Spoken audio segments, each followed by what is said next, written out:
vamos falar na videoaula de hoje sobre os polígonos. E na próxima sobre os quadriláteros notáveis e depois sobre os polígonos regulares. Bom, os polígonos, vamos falar dos elementos, das classificações que tem para os polígonos e algumas propriedades.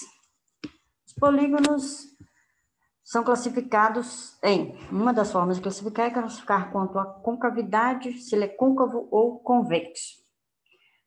Bom, esse conteúdo está na aula 3 do livro do CEDERJ, na página 61. Vejam lá também, né? Pode complementar o que eu falar na videoaula, nessa videoaula. Bom, um polígono, ele é chamado convexo se quaisquer que sejam dois pontos distintos desse conjunto, ou melhor, um conjunto é convexo se para qualquer dois pontos o segmento que liga esses dois pontos está contido nesse conjunto. Então, temos aqui o primeiro desenho, temos dois pontos, A e B, e temos o segmento que liga esses dois pontos. E esse segmento está contido no conjunto, para quaisquer dois pontos que eu tomar, então esse conjunto, esse primeiro conjunto desenhado na esquerda, ele é convexo. Já o segundo ponto, observe, existe um ponto A e um ponto B, e o segmento que ligando esses dois pontos não está totalmente contido. Como existem dois pontos que o segmento não está contido, então ele é côncavo. Não é isso? Então ele é convexo. E caso contrário, ele é côncavo. Se esse segmento, nem todo segmento está contido no conjunto. Bom, temos também alguns elementos, algumas notações para os polígonos. Quando eu tenho uma sequência de pontos num plano, aqui, a sequência A1, A2 até AN, com N maior ou igual a 3, todos distintos, onde 3 pontos consecutivos não são colineares. Bom, considerando-se consecutivos AN-1, AN e A1, assim como a AN, A1 e A2, chama-se polígono, então aqui definindo o que é polígono, a reunião dos segmentos A1, A2, A2, A3, A até AN-1, AN e depois AN, A1. Então, o polígono, ele é uma união de segmentos. Ele também é um conjunto, cada segmento é um conjunto de pontos, então o polígono também é um conjunto de pontos, é a união desses segmentos.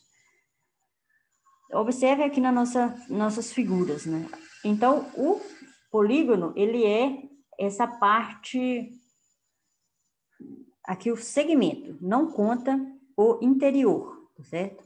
Como a gente vai ver aqui à frente, quando conta o interior tem outro nome, certo? Então, o polígono é a união de segmentos.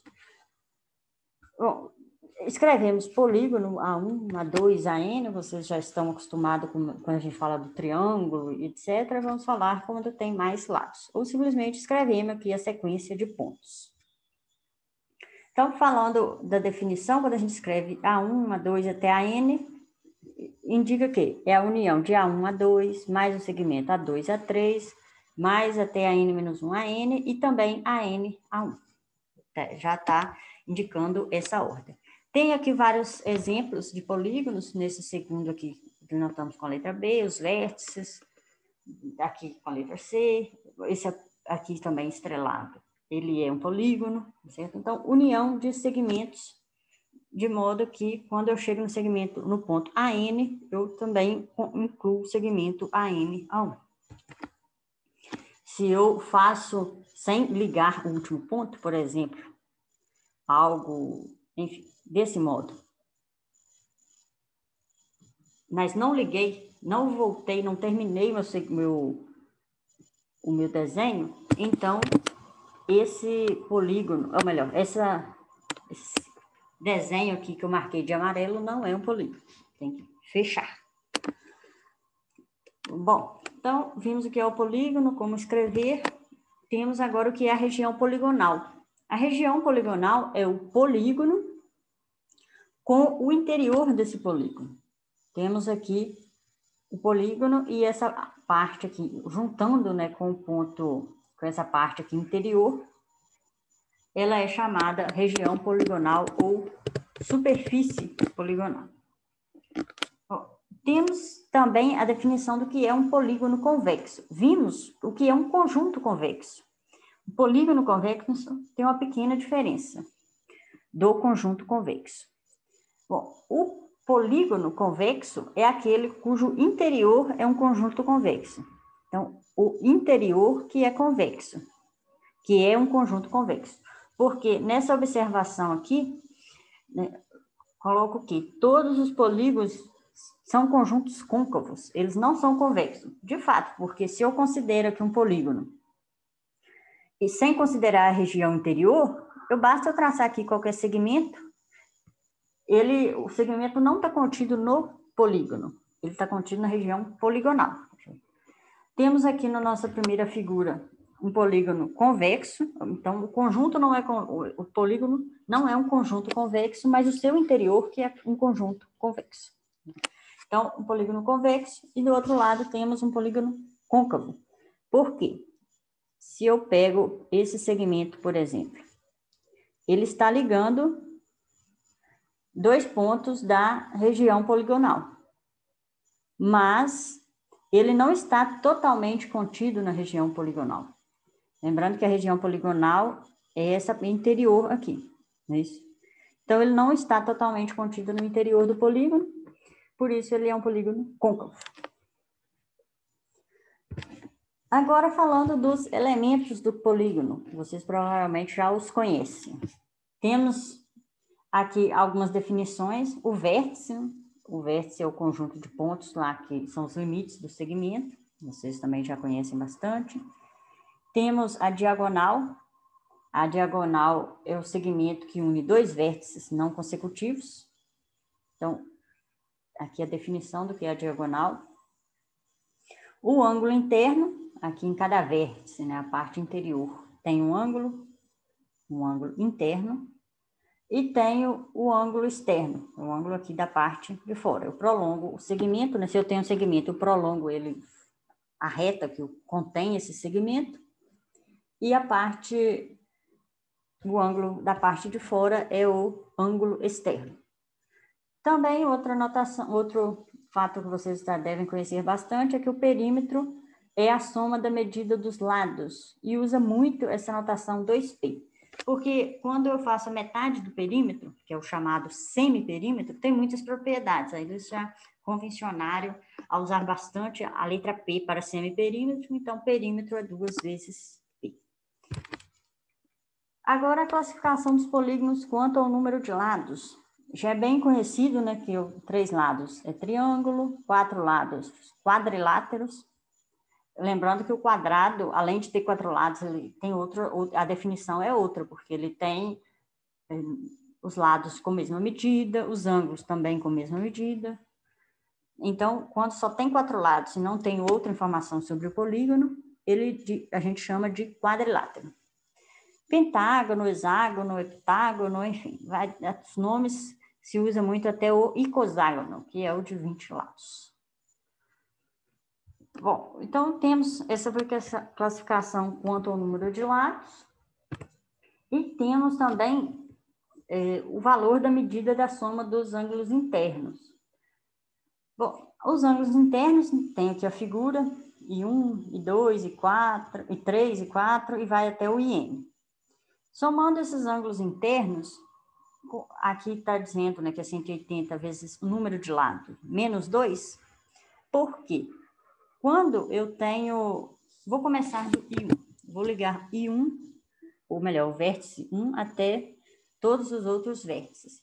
Observe que dá para dividir o polígono em triângulos. Vou aqui fazer as divisões em triângulos. E exceto os vértices que são consecutivos, a cada outro vértice eu vou ter um novo triângulo. Certo? Então, tirando esses 3 vértices, a cada vértice do meu polígono, eu vou ter um novo triângulo. Então, por isso que eu tenho que é N menos 2 triângulos. Ó, no nosso desenho aqui temos 6 vértices. Quantos lados eu formei? Quantos triângulos? 1, 2, 3, 4. Então, tenho 4 triângulos, por quê? Eu não formo novos triângulos com os vértices aqui que são consecutivos. Por isso, tenho N menos 2 triângulos, então cada triângulo é 180 graus, o ângulo, né? Então, eu vou somar o ângulo aqui dos triângulos, que vai ser o ângulo total dos ângulos, a soma dos ângulos internos de todos do polígono como um todo. Então, dividir em triângulos nos faz lembrar como calcular o nome, ou melhor, prova-se, né, qual é a soma dos ângulos internos de um polígono. E, falando agora dos ângulos externos, como calcular o valor dessa soma dos ângulos internos? Vamos obter que a soma de todos os ângulos externos, de qualquer polígono é 360 graus. Vou fazer aqui uma rápida demonstração porque desse resultado. Vou chamar aqui o ângulo interno, o externo está chamado de E1, vou chamar de I1. I de interno, E de externo. Então, eu sei que I1 mais E1 é igual a 180 graus. 180 graus. E vou fazendo a mesma coisa com o E2, com o E3, 4, até o EN. Então, vou fazer aqui até EN. Então, IN, IN, mais EN, o ângulo, aqui eu chamei esse ângulo interno de IN, e é igual a 180 graus. Eles estão na mesma reta, eles são suplementares. Então, eu vou somar aqui ambos os lados desse sistema, né? Essa parte aqui que eu vou marcar de amarelo, ela é a soma dos ângulos internos. Vou chamar ela de SI, igual estava no slide anterior. Essa parte externa, essa segunda parte agora que eu também vou marcar de amarelo, ela é a soma dos ângulos externos. Vou chamar de SE. É igual a N vezes 180. N vezes 180. Portanto, a soma dos ângulos externos é igual a SI menos N menos 180. SI, a gente viu que é N menos 2 no slide anterior. Vimos que é N menos 2 vezes 180. E agora, menos, ou melhor, aqui tem um menos, né? Porque é menos SI mais N vezes 180. Portanto, quando eu resolvo essa conta, né? Esse N com esse N vezes 180 cancela e sobrou, então, 2 vezes 180, que é 360. Então, a gente obtém que a soma dos ângulos externos é 180 graus. Então, vou falar por último agora da diagonal, o número de diagonais de um polígono. O número de diagonais de um polígono é o número de lados vezes o número de lados menos 3 dividido por 2. Por quê, né, é esse valor? Para traçar uma diagonal, quando eu escolho que traçar uma diagonal, eu vou ter que escolher um vértice e escolher outro vértice. Para eu escolher o primeiro vértice, eu tenho um número de lados de possibilidades. Se N é o número de lados, eu vou ter N possibilidades, não é isso? O princípio fundamental de descontagem, agora eu vou multiplicar pelo número de possibilidades de eu escolher o segundo vértice. Se eu já escolhi o primeiro vértice, eu não vou poder escolher, se eu já escolhi, por exemplo, esse vértice aqui, eu não vou poder escolher esses dois vértices que eu marquei agora de amarelo, porque eles são consecutivos, eu posso escolher só os outros dois, não é isso? E também não posso escolher, claro, o vértice que já está escolhido. Então, por isso, como eu não posso escolher esses três vértices, então, para a segunda opção, eu tenho n menos 3. E agora, eu vou dividir por 2, porque se eu escolhi primeiro aqui esse vértice que está circulado, ou esse segundo vértice, ou se eu fizer na ordem contrária, primeiro escolher o de cima e depois o de baixo, eu vou obter a mesma diagonal. Por isso, então, eu divido por 2. Esse é o segue, então, que é pelo princípio fundamental da contagem. Essa primeira aula eu vou parar por aqui, foi bem rápida. Vamos falar nas próximas aulas outro tema que está aqui nesse PDF. Bons estudos!